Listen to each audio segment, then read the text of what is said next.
दर्शकबिन नमस्कार। एपी सेन्टरको यो अर्को श्रृङ्खलामा यहाँलाई हार्दिक स्वागत छ।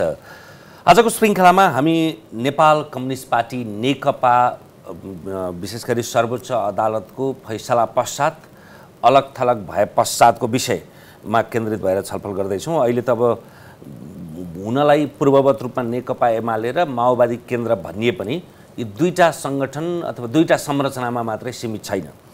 यसको आगामी भविष्य के हुन सक्छ भनेर हामी नेकपा एमालेका नेता शेरबहादुर तामाङ र त्यसैगरी माओवादी केन्द्रका नेता लेखनाथ न्यौपानेसँग संवाद गर्दैछौँ। स्वागत छ यहाँलाई।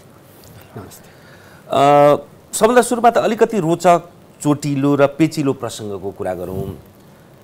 एउटै ठाउँमा बस्न केले सकस हुँदो रहेछ? तपाईँलाई मात्रै भने होइन, भनेको धर्म यता जाउँ कि उता जाउँ, उता जाउँ कि यता जाउँ भन्ने भएर यो हुन त अहिले एमाले भइसकेको अवस्था थिएन। नेकपै हुँदाखेरि पनि तपाईँ सुरुमा केपी पक्षमा बस्नुभयो, केही समय माधव नेपाल पक्षमा बस्नुभयो, फेरि केपी पक्षमा आउनुभयो।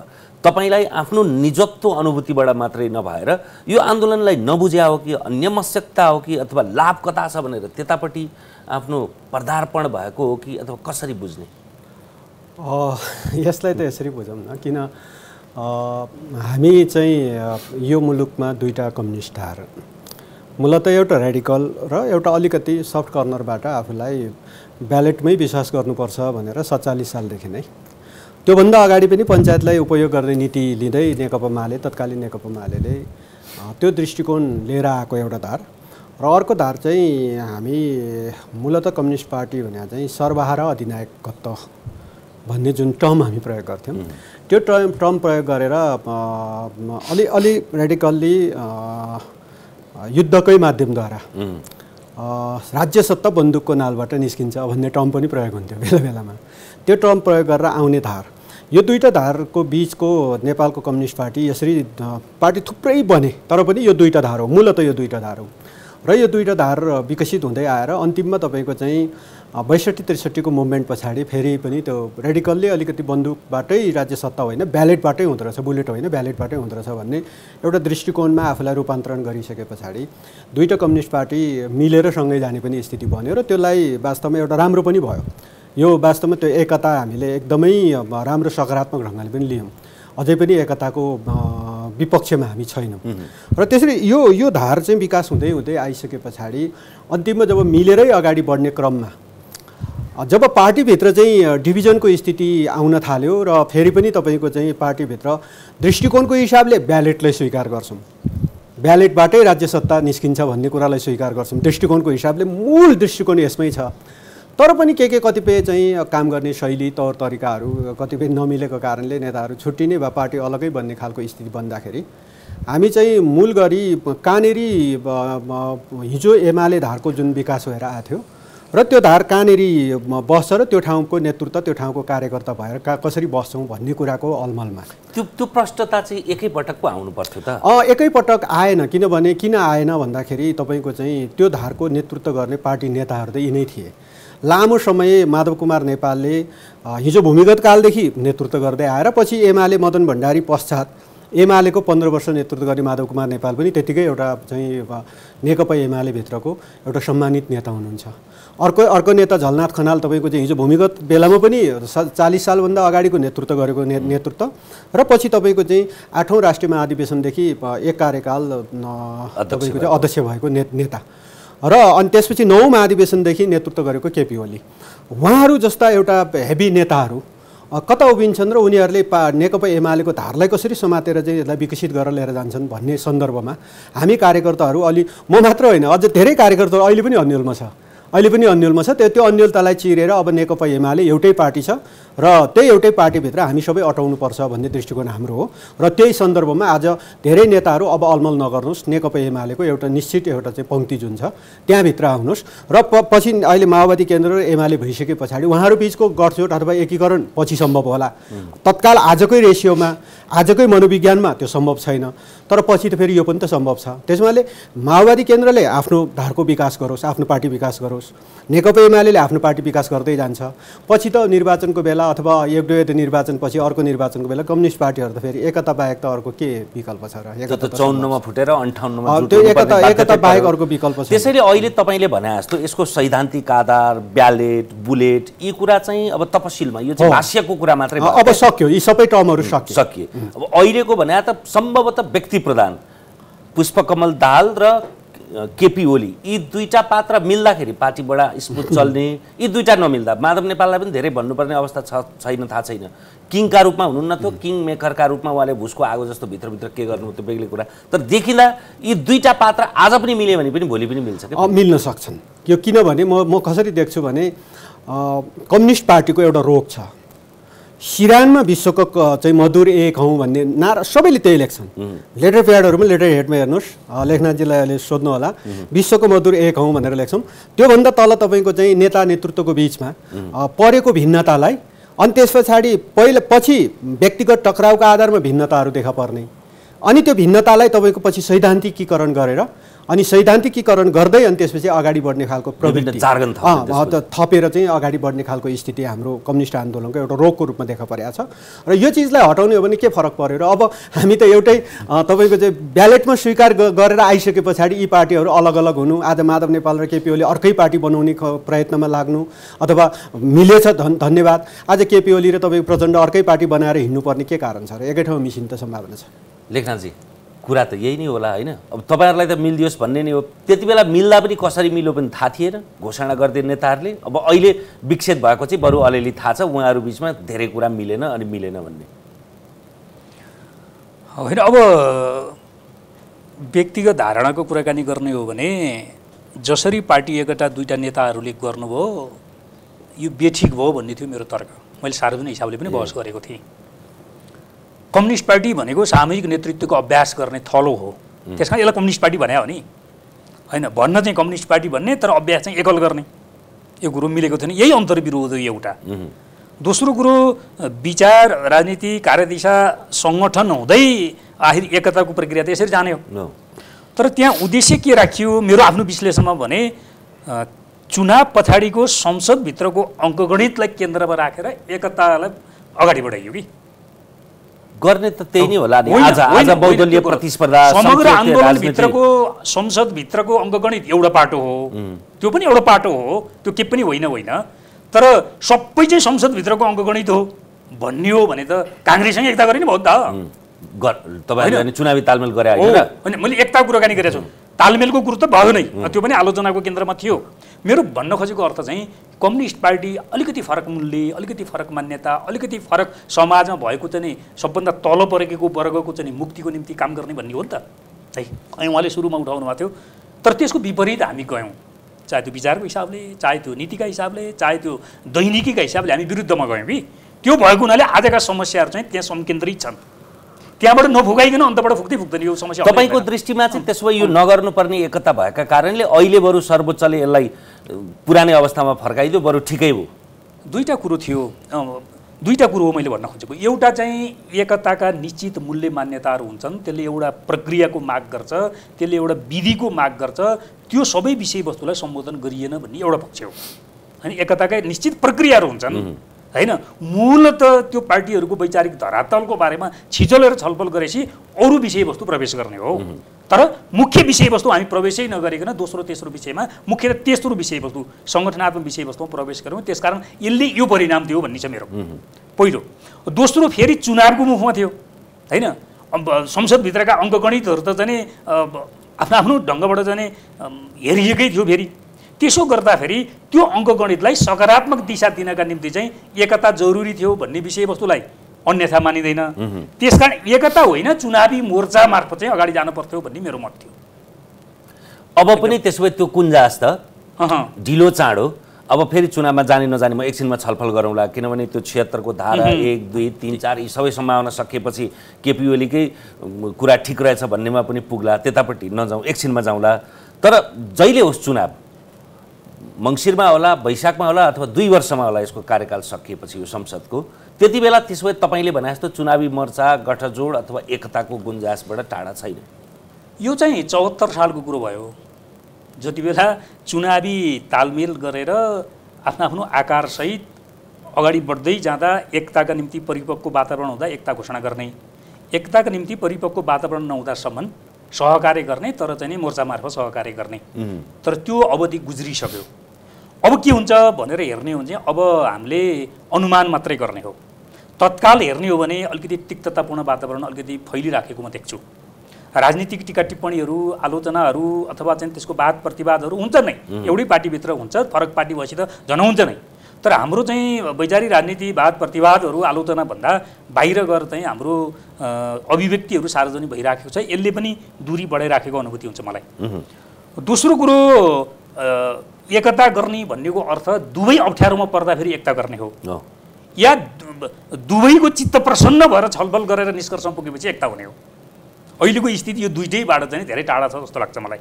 तैपनि फेरि सोच्दै नसोचेका चाहिँ परिघटनाहरू राजनीतिभित्र भित्रन्छन् नै। एउटा हाम्रो भू राजनीतिको कारणले पनि भित्रन्छ, एउटा संसदभित्रको अङ्कगणितको डरले पनि यो कुरो भित्रन्छ। त्यसकारण यो कुनै कोणबाट पनि सम्भावना छैन त म भन्दिनँ, तर तत्कालका निम्ति चाहिँ यो छलफल गर्ने विषयवस्तु चाहिँ धेरै सान्दर्भिक हो जस्तो मलाई लाग्दैन। उहाँले दुईटा शब्द भन्नुभयो, सम्भवतः यी दुईटा र अब तेस्रो पनि एउटा भू राजनीतिको प्रभावका कारणले होला, पार्टी मिल्ने जुट्ने फुट्ने हाम्रो जस्तो भू रणनीतिक अवस्थितिमा भएको भीमकाय देशहरूको बिचमा, अनि फेरि जमिनको छिमेकीको मात्रै हुँदैन, यहाँ त आकाशको छिमेकीको पनि अर्थ होला, अनि संसदको अङ्कगणित। तेस्रो चाहिँ के पक्षले नेकपालाई अथवा पूर्व नेकपालाई एमाले र माओवादीका ठाउँमा ल्याइपुर्यायो होला? म चाहिँ अब यो आफू मिल्न नसकेर अरूलाई दोष लाउनु हुन्न भन्ने नै पक्षमा छु। आफू मिल्न नसक्ने अनि अरूलाई दोष लगाउने, अर्को कसैलाई अमुक र कसैलाई छिमेकीले गरिदियो अथवा आकाशबाट आएर फलानुले चाहिँ हामीलाई हस्तक्षेप गरिदियो भन्ने जस्तो कुरामा हामी नजाउँ। मूलत के भयो भने नेकपा एमाले र माओवादी केन्द्रको एकता राम्रो एकता हो, हामीले त्यसलाई महान एकता नै मान्छौँ। त्यो भलै नेतृत्व तहमा भयो कि कार्यकर्ता तहमा भयो कि त्यो राम्रो एकता भएको थियो। तर त्यो एकता पश्चातको कतिपय गतिविधिहरू हामीले केही चिजहरूमा हामीले रेसियो मिलाउन सकेनौँ, त्यसको सैद्धान्तिक रेसियो मिलाउन सकेनौँ। किनभने सैद्धान्तिक अनुपात मिलाउन नसक्दाखेरि त्यसले केही न केही तपाईँको चाहिँ कन्फ्युजनहरू त ल्याउँछ नै। त्यो कन्फ्युजनको बिचमा हामी थियौँ। सिद्धान्त के हो, हामीले सिद्धान्तलाई कुनै सूत्रीकरण गर्नै सकेनौँ। किन नेकपा एमाले जनताको बहुदलीय जनवाद भन्दा ब्यालेटको विश्वास गरेर लामो समय त्यो त अभ्यस्त भएर आएको पार्टी र 62-63 पछाडिको आन्दोलन पश्चातको जनक्रान्ति पश्चातको माओवादी पनि ब्यालेटमै अब स्वीकार गरेर आएको पार्टी र त्यो उहाँहरूले हिजो दीर्घकालीन जनयुद्धको नीति लिइरहँदाखेरिको सैद्धान्तिक अवधारणा र त्योबाट प्रशिक्षित भएका कार्यकर्ताहरूको एउटा चाहिँ उनीहरूको जुन माथि केन्द्रदेखि लिएर तलसम्मको एक खालको चेन अफ कमान्ड र त्यो ढङ्गले नै चल्थ्यो। र एमाले चाहिँ आफ्नो साङ्गठनिक आधार जुन चाहिँ हामीले जब भन्दै बनाएको साङ्गठनिक आधार त्यो ढङ्गले चल्थ्यो। त्यो दुईटा बिचको तपाईँको फ्युजन निकै नै कठिनपूर्वक नै थियो र त्यो कठिनतालाई चिर्दै हामीले चाहिँ तपाईँको अनुपात मिलाउँदै एकीकरण गर्दै जाने क्रममा अलिकति म चाहिँ के देख्छु भने नेतृत्व खास गरी कमरेड प्रचण्ड सुरुमा कमरेड केपी ओलीसँगै नजिकिएको हामी देख्छौँ। कमरेड केपी ओलीसँगै नजिकिएको देख्छौँ र उहाँले राम्रैसँग कमरेड केपी ओलीसँग नजिकिएर अब सिङ्गो पार्टी नेपाल कम्युनिस्ट पार्टी नेकपाको नेता बन्न सकिन्छ भन्ने उहाँमा अब कतै दृष्टिकोण थियो कि। त्यसो हुँदा कमरेड केपी ओलीसँगै धेरै कुराहरू मिल्थ्यो र त्यति बेला नेकपा एमाले धारको मूलत माधव नेपाल र झलनाथ खनालहरू पर बसेर टुलु हेर्ने अवस्थामा र कतिपय बेला तिमीहरू मिलेर मात्रै पार्टी मिलेको ठान्नु हुँदैन है भनेर माधव नेपालले अभिव्यक्ति दिएको पनि हामीले त्यति बेला थियो नि त। अनि त्यस्तो अवस्था पनि थियो एक बेला र पछि केपी ओलीसँग चाहिँ अलि हुँदैन कि क्या हो भने पछाडि बिस्तारै फेरि माधव नेपालसँगको नजिक कुरा होला कि के होला। अब यो त्यसमा धेरै कुरा जान्न म यस्ता धेरै कुराहरूमा जान चाहन्न किनभने यो पछि पुष्टि हुने कुरा होला। त्यसैले माधव नेपाललाई साथमा लिँदा पनि त फेरि प्रचण्ड कमरेडको त बहुमतै हुन्थ्यो, केन्द्रीय कमिटीमा बहुमतै थियो र प्रचण्ड बहुमत थियो। त्यो बहुमतको आधारमा तपाईँको चाहिँ पछिल्लो कालमा हामी जुन स्टेजमा पुग्यौँ केपी ओलीलाई कम्युनिस्ट पार्टीको साधारण सदस्यताबाट खारेज निष्कासन भन्ने ठाउँमा जहाँ पुग्यौँ त्यसपछि भने हाम्रो स्थिति भड्केकै हो। हामी चाहिँ स्थिति भड्किँदै गयौँ र आजको स्थितिमा आइपुग्यो र तपाईँको चाहिँ अदालतको फैसला नेकपा सम्बन्धी फैसला यो फैसला नआएको थियो भने आज केपी ओली अर्को कुनै पार्टी सडकमा अर्को कुनै भौतारिँदै हामी जस्ता मान्छेहरू नि पार्टीबाट निष्कासित हुँदै हाम्रा सांसदहरू पदहरू खारेज हुँदै अगाडि बढ्ने अवस्था थियो भन्ने कुरा चाहिँ केपी ओलीलाई सङ्गठित के अरे पार्टीको साधारण सचिवबाट पनि निष्कासन भन्ने परिघटनाले हामीले त्यस्तो एउटा दृश्य देख्छौँ। त्यसैले यो स्थितिबाट अब फेरि पनि अब नेकपा एमाले र नेकपा माओवादी केन्द्र भइसके पछाडि यो दुईटा पार्टी बीचका आफ्ना गतिविधिहरू अगाडि बढुन् लेखनाथजीले भन्नुभएको जस्तै कुनै तिक्तता बेसमा होइन।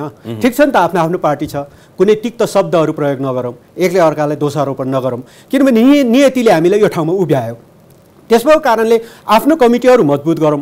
अन्ततगत त कम्युनिस्ट पार्टी नै हो र कम्युनिस्ट पार्टी मूल प्रश्न भनेको ब्यालेटमा विश्वास गर्ने ठाउँमा उभिसक्यौँ। त्यसले अरू कुनै हाम्रो कन्फ्युजन छैन नि। जब ब्यालेटमै विश्वास गरेर ब्यालेटबाटै हामी श्रेष्ठता हासिल गर्छौँ भन्ने ठाउँमा हामी उभिसके पछाडि भोलि कुनै बेला तपाईँको चाहिँ 1-2 निर्वाचनपछि अथवा अर्कै निर्वाचनको बिचमा पनि हामी त्यसैले मलाई लाग्छ माओवादी केन्द्रले अहिलेसम्म पनि सरकारलाई लगेको समर्थन फिर्ता नगर्नुको कारण पनि त्यही होला जस्तो लाग्छ।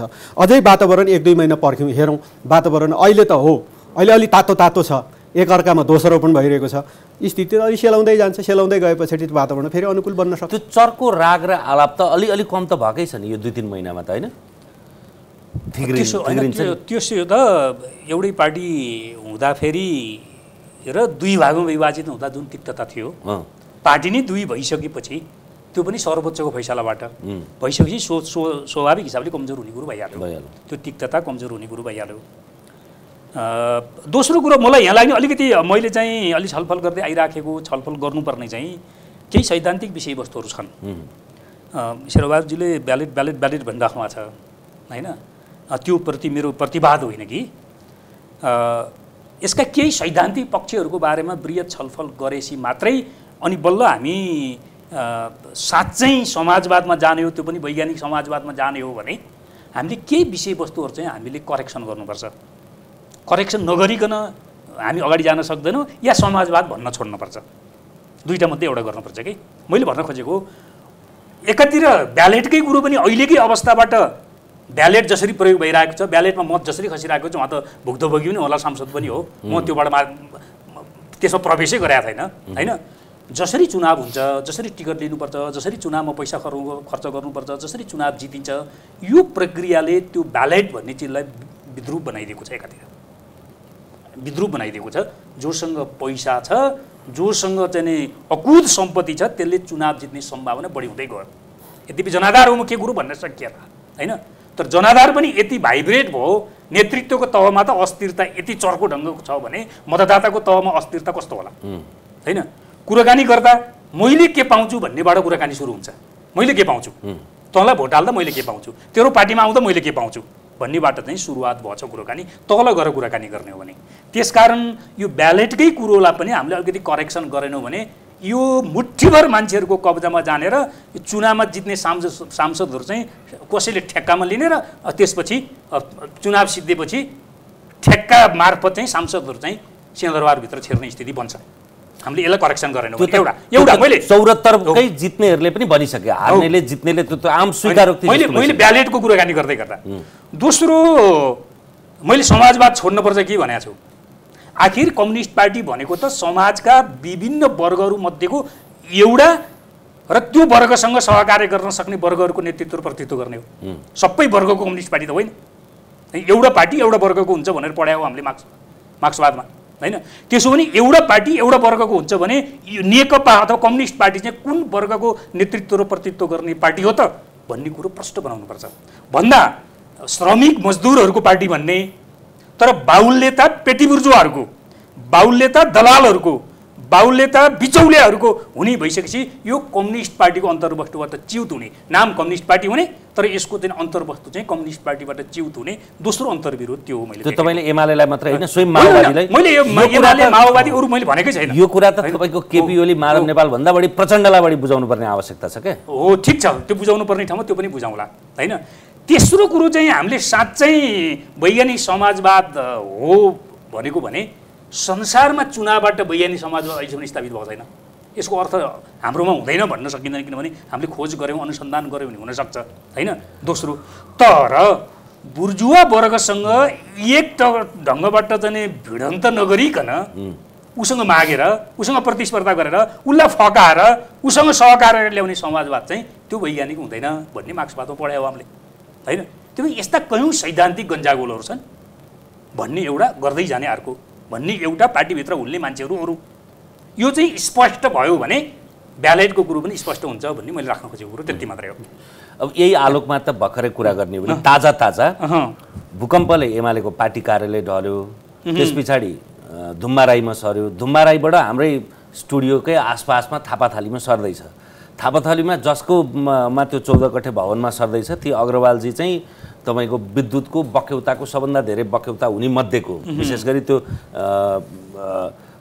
लोड सेडिङको अवस्थामा अनि उनी यहाँ पार्टी पनि प्रवेश गरे एमालेमा भनेपछि कस्ता मान्छेलाई पार्टी प्रवेश मैले एमालेको केपी ओलीको मात्रै कुरा गरे होइन जसको सीता उसको गीता त हुन्छ फेरि।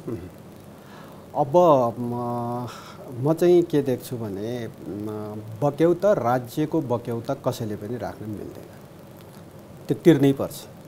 त्यो एमालेको कार्यालय बसोस् कि नबसोस् यो सरकारको विषय होइन। कार्यालय बस्दाखेरि कार्यालयको त अब कसैको घर छ, अब उपयुक्त ठाउँ पाइयो भने भाडामा बस्न पाइयो। अब त्यो भाडामा बस्ने कुरालाई हामीले पहिला धुम्माराईमा बस्दा पनि हामी सित्तै बस्या होइन, हामी भाडामै बस्या हौँ। जोड्यो यद्यपि नेताहरूसँग त्यहाँ धुम्माराईका मालिकसँग धेरै कुराहरू जोडियो होला, जो जोडेर समाचारहरू नै आएको सुन्छु, तर पार्टी भाडा तिरेर बस्या छ। र अब हामी वैशाख 9 गते पर्छ अब कम्युनिस्ट पार्टी स्थापना दिवस र यसपटक वैशाख 9 गते परेको छ तिथिको हिसाबले हेर्दा हामी बल्खुमा आफ्नो जग्गा छ र हामी त्यो कार्यालय शिलान्यास पनि गर्दैछौँ, कार्यालय बनाउँछौँ हामी र आफ्नो कार्यालय भवन बनाएर अब भाडामा बसिरहँदैनौँ, कार्यालय भवन बनाएर त्यहाँ सर्छौँ। त्यसो भएको कारणले अरू कसैको भाडामा लिइरहनु पर्ने आवश्यकता छैन।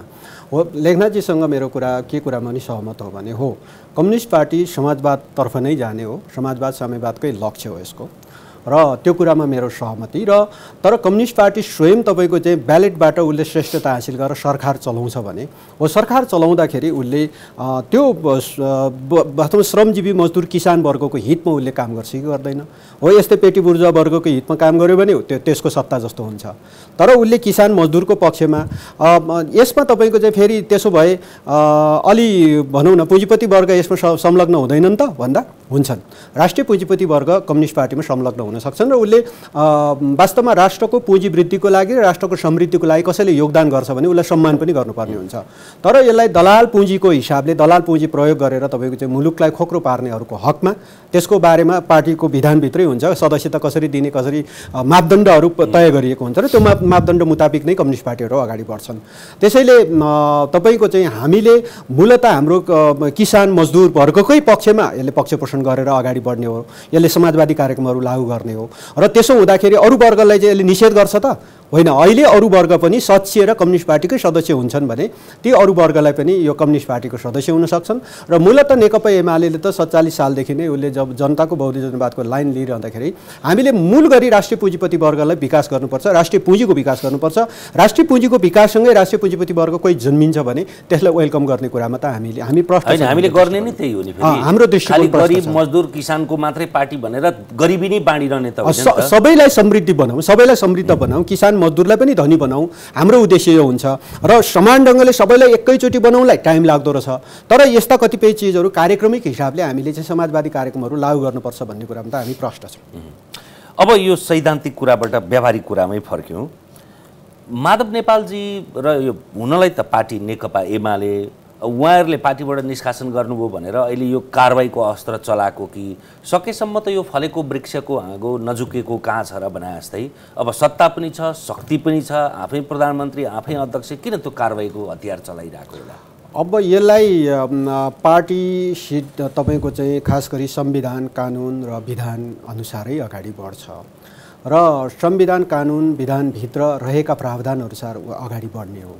र त्यस परिप्रेक्ष्यमा उहाँहरूले जुन ढङ्गले अहिले समानान्तर गतिविधि भनेर घोषणा गरेरै केही कार्यक्रमहरू चलाउन थाल्नुभयो। सर्वोच्चको फैसला पश्चात जुन फर्स्ट डेदेखि नै अलिअलि स्थिति चाहिँ भड्केकै हो। फर्स्ट डे जसरी सत्तापक्षीय नै भएर तिनै नेताहरू भएर जुन पार्लियामेन्ट बहिष्कार गर्ने तहमा उभिनुभयो र त्यस पछाडि पनि केही बिग्रिया थिएन। पार्टी आखिर एउटै थियो नेकपा एमाले, नेताहरू फेरि हामी सबैको नेता हो। त्यसो भएको हुनाले उहाँहरू चाहिँ तुरुन्तै पार्टी नेतृत्वसँग बसेर, उहाँहरू नै नेता हो, उहाँहरू आफू बसेर एक खालको समझदारी बिल्डअप गरेर अगाडि बढ्नुपर्नेमा मेरो समूह तेरो समूह तिमी चाहिँ अलग बैठक बस्यो, जोसँग बढी शक्ति छ नि उसले त्यस्तै गेस्चर दिनु पर्यो नि त। त्यसैले अहिले वास्तवमा पार्टी नेकपा एमाले त्यसको मूल नेतृत्व पार्टी अध्यक्षले त्यस्तो धेरै कुरा गरेका छैन। अलि विधानअनुसार गर्नुपर्ने कतिपय प्राविधिक कुराहरूमा अगाडि बढ्या हो। यसलाई तपाईँको चाहिँ यही कुरा अगाडि बढ्ला भोलि चाहिँ पार्टी विभाजनकै तहमा पुग्ला भन्ने त हामीले परिकल्पना गरेका छैनौँ। कतिपय चिजहरू हो हिजो गरिएका केही कुराहरू फैसला गरेर एमाले बिउत्याउने बित्तिकै उहाँले पदाधिकारी खारेज गरिदिनुहुन्छ। खारेज गरेका छैन, थिएन जस्तो भनौँ न, खारेज गरियो भनेर जुन 4 र 5 गतेको जुन राष्ट्रिय भेला डाक्नुभयो त्यति बेला पदाधिकारी केही खारेज भएको थिएन। राष्ट्रिय महाधिवेशनको तिथि चाहिँ एउटा प्रस्ताव गरिएको थियो, त्यसको निर्णय भइसकेको थिएन, बरु 7 गते त्यसको निर्णयहरू भएको छ। र तपाईँको चाहिँ पदाधिकारी भनेको त 5 वर्षको लागि होला, त्यसैले र अनि जिम्मेवारी भने पनि अब जिम्मेवारी त अझ अल्पकालीन 5 वर्षको लागि हुँदैन। महाधिवेशनबाट चुनिएको पदाधिकारी 5 वर्षको लागि हुन्छ। त्यस पछाडि जिम्मेवारी भने त बिचमा यताउति हुनसक्छ, अल्पकालीनै हो जिम्मेवारी भनेको। त्यही चिजलाई इस्यु बनाएर तपाईँको अर्को भेला अनि समानान्तर भेला एकदम चाहिँ पार्टीकै नाम राखेर भेला भने जस्तो कुराले चाहिँ स्थिति अलिअलि भड्केको छ। तर पनि अब यो बिस्तारै अब नेता नेतृत्वको बिचमा छलफल प्रारम्भ भएको छ। यो कुरा चाहिँ अब छिटै अन्त्य हुन्छ, म यो धेरै तन्किन्छ जस्तो लाग्दैन। अब आज अदालतको फैसलाले प्राविधिक रूपमा अब माओवादी केन्द्र र तपाईँको एमाले भन्नुपर्ने अवस्था छ। प्राविधिक मात्रै होइन, वैधानिक पनि हो यो। फेरि तपाईँहरू चाहिँ अब माओवादी केन्द्र भनेर त्यही पुरानै संरचनामा त्यति बेलाकै अवस्थिति त्यति बेलाकै साङ्गठनिक संरचनामा हुनुहुन्छ कि नेकपाकै दङदगी माधवजीहरू हामीसँगै हुनुहुन्छ वैचारिक रूपमा भन्ने, अथवा कस्तो अन्य आवश्यकता छ कि सुविधा छ? पार्टीले माओवादी केन्द्रकै नाममा बैठक आयोजना गरेर तलसम्मका गतिविधिहरू भइराखेका छन्। त्यसकारणले अब एमाले भइसक्नुभएका कयौँ साथीहरू कयौँ समूहहरूलाई हेरेर अब माओवादी केन्द्रले चाहिँ आफ्नो सङ्गठनात्मक जीवनका गतिविधिहरू रोक्ने या नरोक्ने भन्ने कुराको फैसला गर्न हुँदैन, त्यो गरेको पनि छैन। एउटा होइन, मैले प्राविधिक भने होइन कि तपाईँले भित्रैदेखि आत्मसात गरेका छ कि छैन म भन्छु। तर दोस्रो मलाई लागेको विषयवस्तु यससँग अनिवार्य जोडेर आउने, सर्वोच्चले फैसला गरिदिइसकेपछि लुहुरु पुरानै ठाउँमा फर्कन चाहिँ के कारणले उत्प्रेरित गर्यो भन्ने बारेमा छलफल भएन के हो। सर्वोच्चले गरिदिएको फैसला त यो नामको पार्टी पहिले दर्ता थियो, तिमीले नाम पाएनौ भन्ने हो। त्यहाँभन्दा बढी उसले उसको क्षेत्राधिकारी होइन। उसले के गरिदियो भने राजनीति पार्टीलाई विभाजित गरिदियो। भोलि राजनीति पार्टीलाई मिला भनेर आदेश गर्ला होइन, भोलि तिमीहरू 3 टुक्रा हो भन्ला, यही नजिरलाई स्थापित गर्ने हो भने त्यसको राजनीतिक हिसाबबाट प्रतिवाद भएन, कतैबाट पनि भएन। पूर्व एमालेको तर्फबाट पनि भएन, पूर्व माओवादीको तर्फबाट पनि प्रतिवाद भएन होइन। यसले के गर्यो भन्दा राजनीतिको आफ्नो स्वतन्त्र सार्वभौम चरित्रको चाहिँ के भयो भन्दा हत्या गर्यो। यसले राजनीतिभित्र गम्भीर प्रश्न, आज नेकपाको मात्रै कुरो होइन यो होइन, यो राजनीतिभित्रको एउटा अनिवार्य बहस गर्नुपर्ने विषयवस्तु लाग्छ। दोस्रो, तेस्रो र अर्को विचित्रको कुरो चाहिँ कस्तो भने सर्वोच्चले फैसला गरिदिएपछि दीपावली भयो के पूर्व एमालेको एउटा समूहबाट। त्यो त झन् मिल्ने मिलेन। केपी ओलीजीले त चाहेकै त्यही थियो होइन, किनभने पार्टी एकता गर्ने उहाँहरू दुईजना, खड्गप्रसाद ओली र जाने पुष्पकमल दाहालले पार्टी एकता घोषणा गर्ने, अनि पार्टी विभाजन सर्वोच्चले अदालत गर्दा त सबभन्दा पहिला उहाँहरू दुईजनाले प्रतिवाद गर्नुपर्ने नि। यो राजनीति हिसाबले चाहिँ निर्णय भयो, कानुनी कुरो फरक ठाउँमा छ भनेर दुईजनाले प्रतिवाद गर्नुपर्ने ठाउँमा त्यही मध्येको एकजना चाहिँ दीपावली गर्न हिँड्ने हुन्छ। यसको अर्थ एकताभित्र शुद्ध मनले गरिएको थिएन, एकतालाई ठिक ढङ्गबाट दिशा दिनका निम्ति गरिएको थियो। त्यहाँभित्र केही स्वार्थहरू थिए, त्यो स्वार्थ पुरा भयो। अब बहुदलीय जनवाद, जनताको बहुदलीय जनवाद पनि अब होइन, नेकपा एमाले पनि अब, दीपावली पनि अब भन्ने कुरो चाहिँ मिलेन। त्यो कुरा शेरबहादुरजीले उत्तर दिनु होला। तर सरसर्ती हेर्दाखेरि सुरुमा एमालेबाट उहाँ अध्यक्ष हुनुभयो, थोरै मतले, 9 मत कि कति मतले जितेर अध्यक्ष हुनुभयो। यद्यपि उहाँको बहुमत थियो, संसद दलमा पनि बहुमत थियो। माओवादीसँग मिसिने बित्तिकै त उहाँ अल्पमतमा पर्नुभयो। अल्पमत स्वीकार गरेर उहाँ अध्यक्ष पनि संसद दलको पनि नेता भएको हो नि त। त्यो अल्पमत उहाँका लागि त्यति बेलासम्म सुविधा थियो, जति बेलासम्म अर्को बहुमत हुने पक्षले उहाँलाई सकार थियो। तर 2 वर्ष पछाडि उहाँलाई स्वीकारेन। उहाँलाई कि पार्टी अध्यक्षबाट कि त प्रधानमन्त्रीबाट नत्र दुईटैबाट हटाउने भनेपछि उहाँलाई त आफ्नो पार्टीमा साङ्गठनिक रूपमा संसदीय दलमा पनि बहुमत स्थापित गर्न आवश्यक थियो। त्यो बहुमत केले दिन्थ्यो भन्दा एमालेले दिन्थ्यो।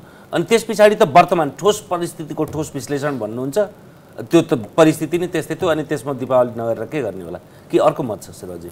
यो त सर्वोच्चको फैसलाभन्दा अगाडिको परिस्थिति हामी एकचोटि आकलन गरौँ न। किनभने बहुमतको नामबाट कमरेड प्रचण्ड र माधव नेपालहरू मिलेर केपी ओलीलाई कम्युनिस्ट पार्टीको सदस्यताबाट निष्कासन भन्ने निर्णय गरिसकेपछि अब के हुन्थ्यो त भन्दा त्यो पार्टी अब मिलेर हाम्रो नाम जुधेछ, नाम मिलेर सँगै जाउँ। न त प्रचण्डले पहल गरे न त केपी ओलीले पहल गरे। 15 दिनको समय त गुज्रियो होइन। उहाँहरू चाहिँ त्यो पहल गरेर अब हाम्रो नाम मात्रै समस्या पर्यो, हाम्रो एकीकरण चाहिँ जीवितै छ भने भए त उहाँहरू निर्वाचन आयोगमा अर्को नाम लिएर जानुहुन्थ्यो नि। तर त्यो फैसलाभन्दा अगाडि नै तपाईँको चाहिँ बरु सजिलो बनाइदिएको स्थिति रह्यो। त्यति सजिलो नबनाइदिएको थियो भने आज तपाईँको चाहिँ के यत्रो पङ्क्ति तपाईँको चाहिँ भनौँ न धन्दै 2/3 मान्य सदस्यज्यूहरू माओवादी केन्द्र र एमाले गरी 2/3 धन्दै छ नि त। 274 तपाईँको चाहिँ 174 जना सदस्य भएको, 121 र 53 गरेर 174 सदस्य भएको। त्यो 174 सदस्य के काहीँ ग्राउन्ड थिएन, तिनको टेक्ने ठाउँ थिएन। हिजो त हो नि एमाले भएरै आएको, माओवादी केन्द्र भएरै आएको, चुनाव मिलेर अलग अलग चुनाव चिन्हमा लडेको छ नि त तिनीहरू। तर अब त्यसको 1 वर्ष पछाडि हामीले 75 तपाईँको चाहिँ जेठ 3 गते एकीकरण गरे आउँ। तर त्यो निर्वाचनको बेला त हामी अलगै चुनाव चिन्ह हो, भलै तालमेल गऱ्यौँ। तालमेल गरेका कारणले चाहिँ हामीले चाहिँ आफ्नो कुन क्षेत्र कसरी लड्ने भन्नेमा, तर चुनाव पार्टी अलगै पार्टीबाट चुनाव लड्यौँ। तिमीहरू पूर्ववत अवस्थामा रह्यौ। यदि त्यो अवस्था होइन, तिमीहरू चाहिँ एकीकृतै रहन्छौ भने त जाउँ त निर्वाचन आयोग त भनिदिएकै थियौ नि। हामी गएनौँ होइन, गएनौँ। किन गएनौँ भन्दा त्योभन्दा अगाडिको स्थितिमा त हामी त ताना तान्थ्यौँ नि, फुटाउँदै थियौँ। पल्लो छेउ उभिरहेका थियौँ, पल्लो छेउ उभिरहेका थियौँ, केपी ओलीलाई निष्कासन गरिरहेका थियौँ। अनि त्यो परिस्थितिको बिचमा हामी विश्लेषण गरेर लेखनाथजीले भने जस्तै केपी र प्रचण्ड एक ठाउँमा बसेर विश्लेषण गरे हाम्रो पार्टी चाहिँ अब एउटा पार्टीको नाम अब नेपाल कम्युनिस्ट पार्टी नेकपा भएन, अब अर्को नाम लिएर चाहिँ अब निर्वाचन आएको जाउँ भन्ने स्थिति त बनेन। त्यो नबनेकै हो। त्यो हो, त्यसैले त्यो नबन्नुको केही कारणहरू सैद्धान्तिक कारणहरू छ। किनभने हामीले एकीकरण गर्दाखेरिका कतिपय सैद्धान्तिक रेसियोहरू मिलेनन् होला, साङ्गठनिक रेसियोहरू मिलेनन् होला, कार्यकर्ताहरूको मनोविज्ञानको रेसियोहरू मिलेनन् होला। ती सबै चिजलाई तपाईँको मिलाउनको लागि यसले टाइम लाग्दो रहेछ। र अब एकीकरण हुँदा अथवा अब तपाईँको चाहिँ कम्युनिस्ट पार्टी बिचको चाहिँ फेरि पनि एकता हुने स्थिति आयो भने यस्ता सबै तमाम चिजहरूलाई विश्लेषण नगरिकन हतपतमा मिलायो भने यस्तै परिघटना आउँदो रहेछ भन्ने पाठ त हामीले सिक्यौँ नि अब। र यो पाठ सिकेर मलाई लाग्छ पछि हुने कम्युनिस्ट पार्टीको एकीकरण त एउटा बृहत्तर एकीकरण हुन्छ भन्ने लाग्छ। उहाँले चाहिँ अब चुनावको सङ्घारमा जे भने पनि ब्यालेटलाई बढी जोड दिनुभएको छ। त्यो फेरि यथार्थ पनि हो, व्यवहारवाद, संशोधनवाद जे भनौँ। तर अब आज तपाईँको जनवादी केन्द्रीयताबाट बौद्धले जनवादमा आइसकेपछि त्यो शब्द मिल्दैन, उपयुक्त लाग्दैन भने 21औं शताब्दीको जनवादमा आएपछि चुनाव नै रहेछ होइन। लोकतन्त्र, सुधारिएको संसद, समाजवाद उन्मुख जे शब्द प्रयोग गरे पनि फेरि मिल्ने गुन्जाइस चाहिँ कति देख्नुहुन्छ लेखनाथजी? मैले त्योभन्दा अगाडि एक वाक्य चाहिँ शेरबहादुर कमरेडले पटक पटक कारवाही गरे केपीलाई भन्नुभएको छ। हो नि, गरेको हो नि त होइन, कारवाही त हो, कारवाही ठिक बेठिक त्यो पनि अर्को बहसको विषयवस्तु होला। तर उहाँले जुन मितिलाई टच गरेर भन्न चाहनुहुन्छ त्यो चाहिँ गलत हो। पुस 5 गतेभन्दा अगाडि कसैले नि कसैलाई कारवाही गरेको स्थिति होइन। पुस 5 अगाडि भन्नुभएको छ र उहाँले भने नै, उहाँको व्याख्याले त्यो देखाउँछ, उहाँको व्याख्याले त्यो देखाउँछ होइन, त्यो देखाउँछ। मैले एउटा मात्रै कुरो के जोड्न खोजेको भने पार्टीभित्र कुनै छलफल नगरिकन पार्टीको तर्फबाट बनेको प्रधानमन्त्रीले पुस 5 गते संसद विघटन गरिदिइसके पछाडिका घटना हुन् तिनी चाहिँ होइन। त्यो कारवाहीका कुरो, निष्कासनको कुरो त्यो फरक कुरो। पार्टी चलाउनका निम्ति जस्तो अहिले माधव नेपाल समूहले फरकको अभ्यास गरे, प्यारलल गतिविधिहरू गरे भन्दा कारवाहीको प्रक्रियामा प्रवेश गर्न मिल्छ एमाले भने त्यत्रो चाहिँ बहुमत भएको पार्टीसँग छलफलै नगरिकन प्रधानमन्त्रीले चाहिँ संसद विघटन गर्ने कुरो चाहिँ आलोचनाको विषयवस्तु बन्दैन, कारवाहीको विषयवस्तु बन्दैन, नेकपा हुँदा भन्ने विषयवस्तु जरुर उठ्छ नै है। त्यसकारण न्याय चाहिँ प्राकृतिक सिद्धान्तको आधारमा गर्नुपर्छ भन्ने मात्रै मेरो कुरो। त्यसमा ठिक थियो कि बेठिक थियो भन्ने मेरो कुराकानी होइन। अब मिल्ने गुन्जाइस कति छ भन्ने कुरो चाहिँ मैले भने नि, अब सम्भावना त राजनीतिमा सबै हुन्छ होइन। तत्कालको निम्ति सम्भावना नभए भने अलिकति चाहिँ समय लिइसकेपछि यो असम्भव भनेका चिजहरू पनि सम्भावनाका ढोका खुल्दै जाँदा रहेछन्। नेकपा एमाले र नेकपा माओवादी केन्द्रको बिचको एकता पनि मान्छेले अचम्मै मानेका हुन्। तपाईँहरूले पनि होइन, हामीले पनि एक हिसाबले अचम्मै मान्यौँ। हामीले त सिद्धान्त मिलेन भनेर अचम्म मान्यौँ होइन, त्यो दोस्रो कुरो होला। तर अचम्मै मानिएको हो यो कुरो, कसैले पनि त्यति बढी स्वाभाविक हिसाबले लिएको थिएन। अबको हिसाबले हेर्ने हो भने एमाले भित्रको शक्ति सङ्घर्ष कसरी अगाडि बढ्छ त्यसले पनि निर्धारण गर्छ।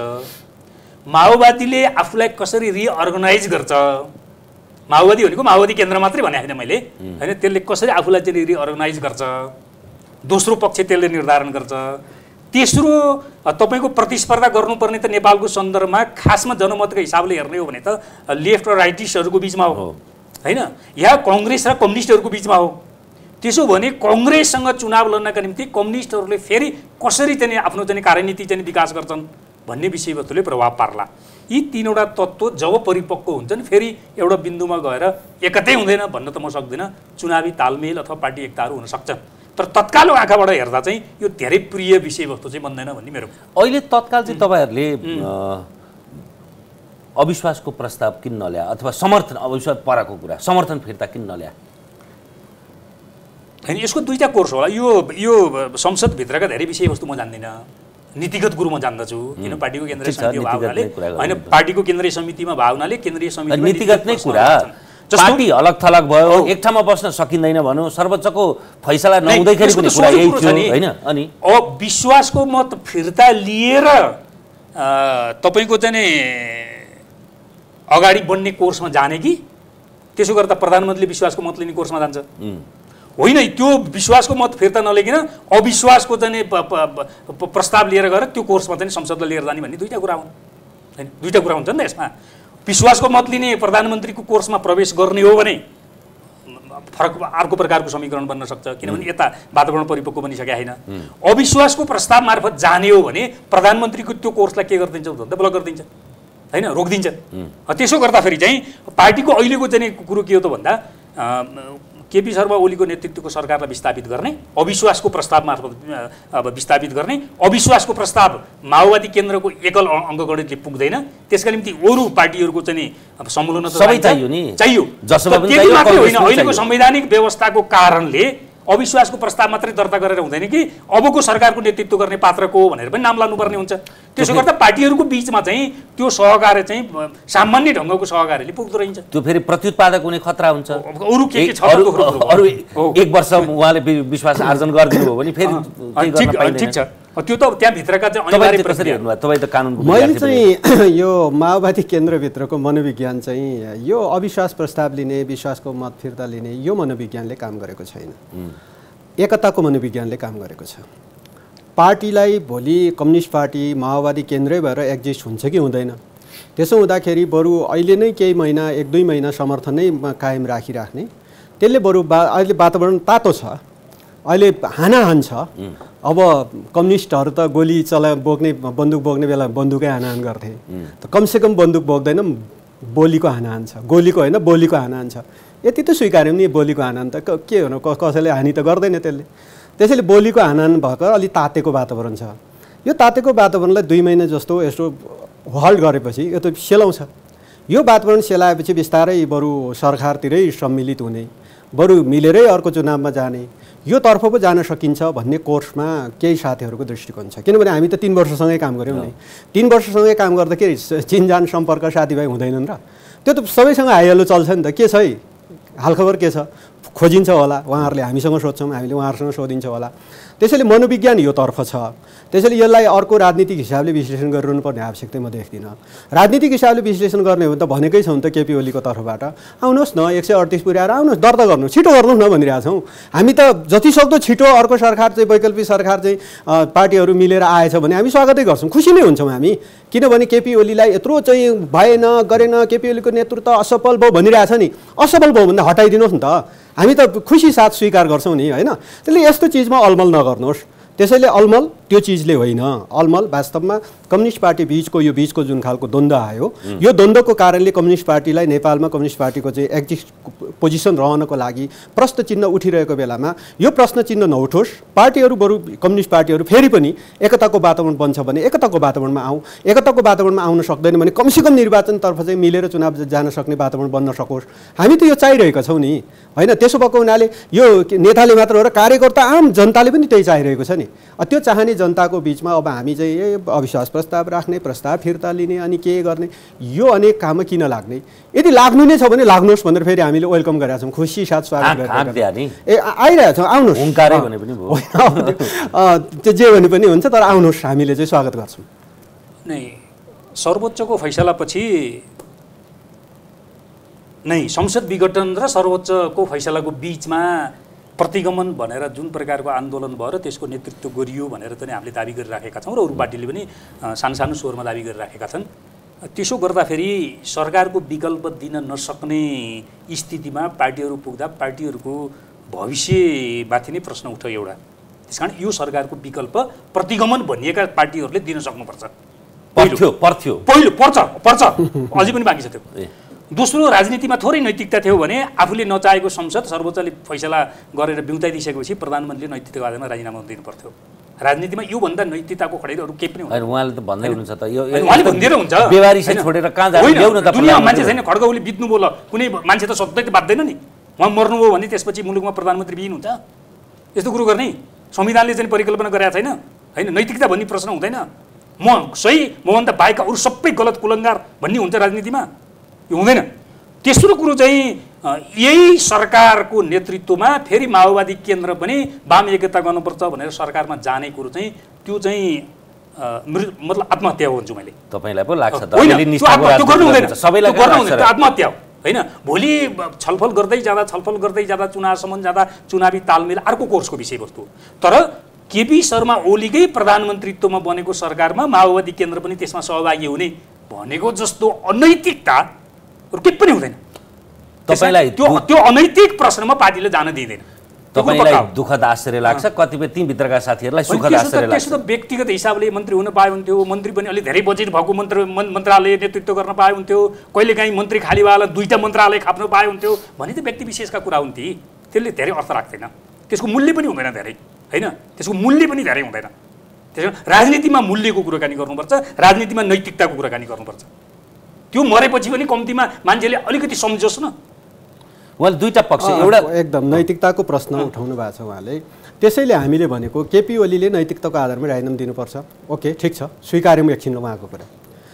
त्यसको मतलब केपी ओली अनैतिक भन्यो भने उहाँहरूले होइन। अनि त्यो अनैतिक सरकारलाई किन समर्थन गरिराखेको?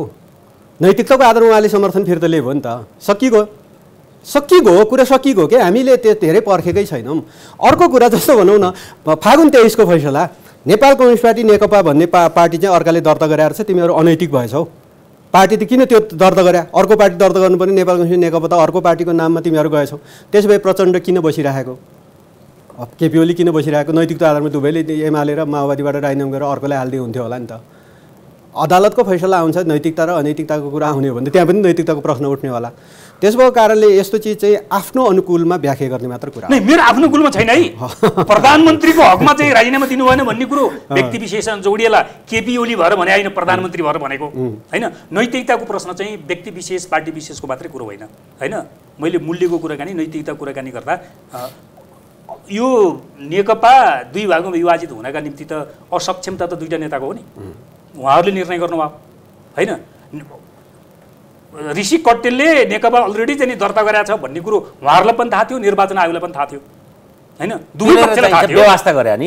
किनभने अब हामी यत्र घगडान यत्रो पार्टीका नेताहरूले भनिदिएपछि हुन्छ भन्ने एउटा पेलपालको चाहिँ मनोविज्ञानले काम गर्यो। अर्को त्यो निर्वाचन आयोग भन्ने यत्र नेताहरूले चाहिँ हुन्छ भनेपछि हुन्छ क्या भनेर त्यो छायामा पर्यो। उसले आफ्नो स्वतन्त्र चाहिँ संवैधानिक आयोगको हैसियत कायम गर्न सकेन होइन। यो अलरेडी दर्ता छ, यो असंवैधानिक हुन्छ, भोलि कानुनी प्रश्न उठ्छ, अर्को नाम खोजौँ भनेर उसले चाहिँ अडान लिइदिएको भए पनि अलिकति करेक्सन हुन्थ्यो होइन।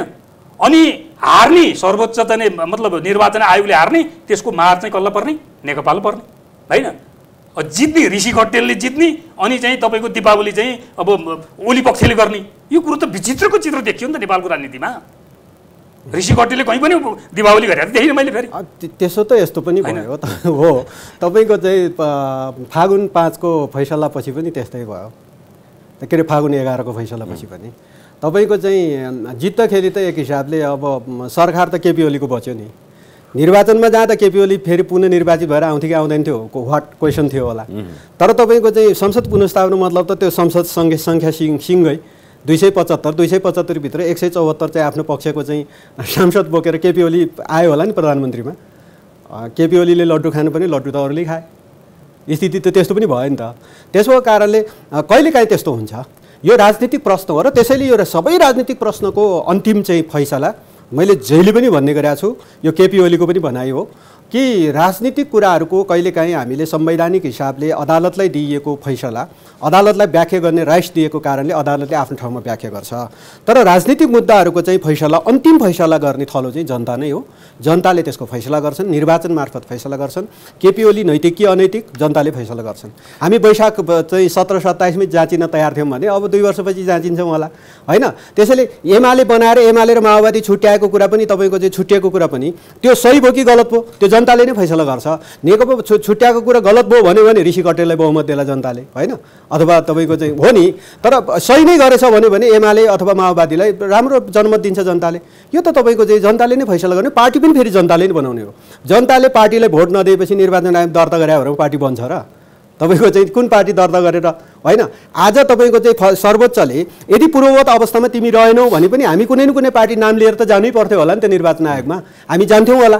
त्यसो भएको कारणले तपाईँको चाहिँ पार्टी त आखिर जनताले नै जनमतकै आधारमा तयार हुने भएको हुनाले यसको फैसला चाहिँ अन्तिममा यो सबै चिजको छिनोफानो चाहिँ हामी जनमतद्वारै गर्छौँ। सबभन्दा ठुलो अदालत जनअदालत नै हो। अन्तिममा जाँदा जाँदै लेख्नजी दुवैजनालाई आउने दिन कसरी अगाडि जान्छ होला भनेको पार्टीको, सरकारको, देशको होइन। अब चुनावी मोर्चाबाट सुधारको काम हुँदै अथवा मात्रात्मक परिवर्तनबाट गुणात्मक परिवर्तनतिर जाने हाम्रो कार्यनीति हो अथवा यो हाम्रो कार्यक्रम हो भन्ने वाम दृष्टिकोणबाट जो अगाडि बढ्ने एउटा अवसर हामीले प्राप्त गरेका थियौँ त्यो अवसर हाम्रै कारणले गुम्यो होइन। हामी आफैले जिम्मा लिनुपर्छ, बाहिरकाले किन गाली गर्ने भन्ने छ होइन। विज्ञानले पनि त्यही भन्छ, तर हाम्रोमा विज्ञान विरोधी गतिविधिहरू निर्णायक हुने गरेका छन्, यो कुरो पनि त्यतिकै सत्य हो। त्यस कारण यो तल जमिनमा भएको वाम जनमत जो हो नि त्यो जनमत चाहिँ यथावत छ। त्यो कहिलेकाहीँ एमालेतिर चाहिँ बढी ढल्कन्छ, कहिलेकाहीँ माओवादीतिर त्यो ढल्कन्छ। त्यो जनमत एउटै हो त्यो जनमत। तर त्यो जनमतलाई कानुन कार्यान्वयन गर्ने ठाउँबाट अगाडि बढाउने सन्दर्भमा चाहिँ नेपालको लेफ्ट आन्दोलन फेलियर भयो। फेलियर भएकै देख्छु मैले, चाहे त तपाईँको चाहिँ 64 सालको अवसर भन्नुहोस् या अहिले 74 सालको अवसर भन्नुहोस्।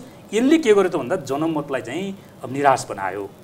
अब यो निराशाको अभिव्यक्ति कसरी सार्वजनिक हुन्छ त्यो हेर्नुपर्छ अझै होइन, अध्ययन गर्नुपर्छ, हेर्नुपर्छ। तर यसको नकारात्मक प्रभाव जरुर पर्छ।